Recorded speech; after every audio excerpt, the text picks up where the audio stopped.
Como criar efeitos legais no seu desenho?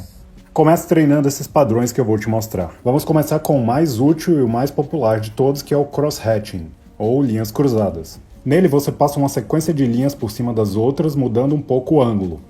Isso cria um efeito entrelaçado, como numa rede ou numa peneira. Esse padrão é muito utilizado, por isso você precisa treinar bem as linhas retas, como eu mostrei no vídeo anterior.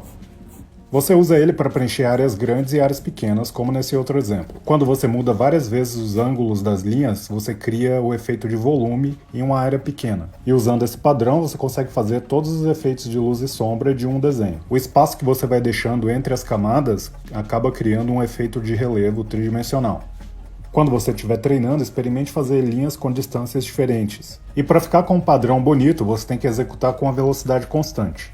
E a força no lápis tem que ser igual. Veja alguns exemplos do que dá para fazer com essa técnica. E agora um efeito com linhas curvas, que é muito útil para desenhar cabelo, por exemplo. Você puxa todos os traços a partir de um canto e abre o ângulo no final da ponta. E também você vai mudando o ângulo da curva à medida que vai traçando. Assim você cria um efeito ondulado. E você reforça esse efeito fazendo uma segunda camada só na ponta, só no canto. Assim você cria um degradê usando traços curvos. Só isso já é o suficiente para desenhar muitos modelos de cabelo.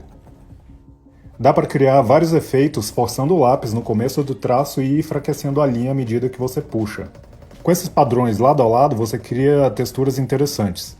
E basta ir mudando o ângulo, fazendo um movimento com a mão, para criar padrões ainda mais complexos. Outro efeito que você deve treinar é apertar o lápis e puxar. Assim o traço sai grosso no começo e afina no final. Isso também é útil para desenhar cabelo, cílios e outros tipos de textura de pelo.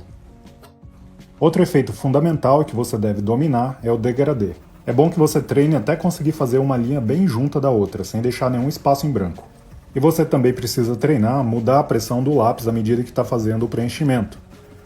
E você tem que fazer camadas bem iguais para que a sobreposição fique perfeita. Esse é o efeito que você vai precisar mais quando estiver fazendo luz e sombra nos seus desenhos. Por isso, pratique ele bastante, preenchendo várias formas diferentes. Aqui eu estou usando apenas um quadrado. É com o degradê que você vai criar efeitos de volume no seu desenho. Nesse outro exemplo, eu vou criar degradê em cada traço, fazendo aquilo que eu expliquei antes, de apertar o lápis no começo e enfraquecer o traço no final. Com esse traço, você também consegue criar um efeito 3D. Nesse caso, de uma onda que parece uma telha. E agora alguns padrões que servem mais para desenvolver a sua habilidade e a sua destreza. Treine essa linha em círculo com formato de letra E, riscando um do lado do outro sem parar, como se fosse um arame. A quantidade de efeitos que você consegue criar é infinita. E para resumir, a principal habilidade que você deve desenvolver com esses exercícios é a capacidade de fazer linhas simétricas. Assim, você vai conseguir fazer linhas bonitas com facilidade e vai conseguir organizar muito bem o seu desenho. Quando você tem um controle sobre esses efeitos, você consegue dar destaque para qualquer parte do seu desenho.